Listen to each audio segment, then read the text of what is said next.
Mabuhay, this is Alexi Fernandez from Davao City. Kung makikita yung mukha ko, para akong inaantok. Kasi naman wala akong tulog kagabi.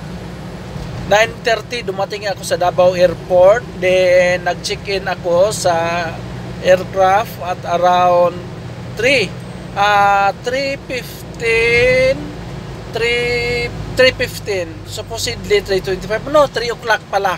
3 o'clock ng early in the morning. Then dumating ako dito sa Terminal Manila, Terminal 2 at around 5:20. Dapat 5:45, maaga.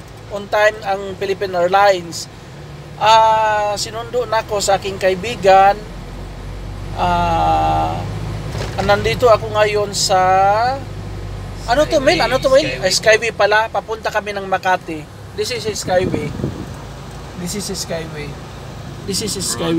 That is Ninoy sa dulot, Ninoy Aquino International Airport. Anong terminal yan sa Mel? Terminal 3.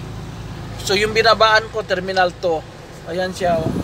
Traffic na naman. Grabing traffic. Mag-breakfast muna ako. Mag-breakfast muna kami ni Jomel.